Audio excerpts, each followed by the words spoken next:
ती दिसली म्हणजे जंगल थररतो. तिचा एक कटाक्ष म्हणजे हजारो लोकांची श्वास रोखून धरलेली क्षणभर शांतता.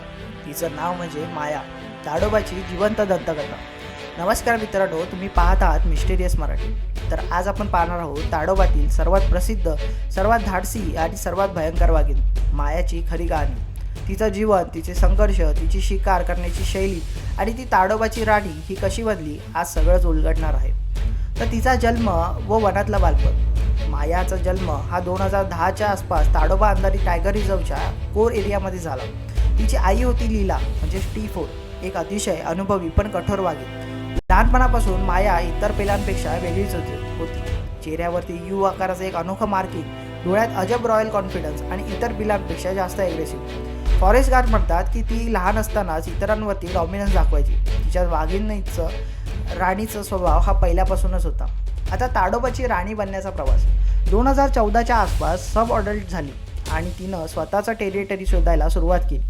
ताडोबाच्या पंढरपुरी PA-12 वॉटर होलवर तिने पहिल्यांदा एरिया काबीज केला. हा तीच जागा होती जिथे संपूर्ण देशामध्ये ती प्रसिद्ध झाली. माया इथूनच तिचं साम्राज्य बनते. तिने 2 डॉमिनंट मेल टायगर्सला टक्कर दिली. जगातील टॉप वाईल्ड लाईफ फोटोग्राफर तिच्या दर्शनासाठी दिवसेंदिवस थांबू लागले आणि सोशल मीडियावरती ती क्वीन ऑफ ताडोबा म्हणून व्हायरल झाली. आता माया वाघिणीची अनोखी शिकार शैली कशी होती, तर माया ही इतर वाघिणींप्रमाणे फक्त दबा धरून हल्ला करत नसे, तर तिची हंटिंग पॅटर्न पूर्णपणे वेगळी होती. Long distance stalking. ती 300 ते 400 मीटर लांबून शिकारावरती नजर ठेवत असे. हे वाघांसाठी खूप रेअर आहे. त्यानंतर वॉटर ॲम्बुश टेक्निक. माया पाण्यातून हल्ला करत असे. ती पूर्ण शरीर पाण्यातून दडवून ठेवायची आणि अचानक उडी मारायची. हा पॅटर्न क्रोकोडाईल स्टाईल अटॅक म्हणून ओळखला जायचा. त्यानंतर नाईट डॉमिनन्स. रात्री माया ताडोबाच्या 2 ते 3 किलोमीटर परिसरावरती पूर्ण डॉमिनन्स ठेवायची. एकदा तर तिने एक मोठं सांड म्हणजे बुल एकटीने पाळलेलं होतं. हे जगभरामध्ये खूपच रेअर आहे. आता तिची सर्वात प्रसिद्ध लढाई म्हणजे टायगरमध्ये ताडोबामध्ये गब्बर नावाचा एक शक्तिशाली नरवाघ होता. एके दिवशी वॉटर होलवर दोघांमध्ये टेरिटरीसाठी तणाव वाढला. डॉक्युमेंटरी कॅमेरा जे रेकॉर्ड झालं ते अजूनही व्हायरल आहे. दोन्ही वाघ समोरासमोर 15 सेकंदाचा प्रचंड रोरिंग. गब्बरने पहिला हल्ला, पण मायाने मागे हटलीच नाही. तिने अशी उडी मारली की गब्बर मागे सडकला. यानंतर गब्बरने तो परिसरात कायमच सोडला. त्या दिवशी ताडोबाची एकवी राणी घोषित झाली, ती म्हणजे माया. आता मायाची आईपणाची कथा. मायाने आयुष्यात 3 वेळा पिल्लांना जन्म दिला आणि तिची मातृत्व शैली वाईल्ड लाईफ तज्ज्ञांनी टेक्स्टबुक परफेक्ट म्हणून म्हणली. 2014मध्ये लिटर म्हणजे 3 कप्स ती त्यांना जंगल शिकवण्यासाठी फ्रंटलाईन शील्ड बनवत असे.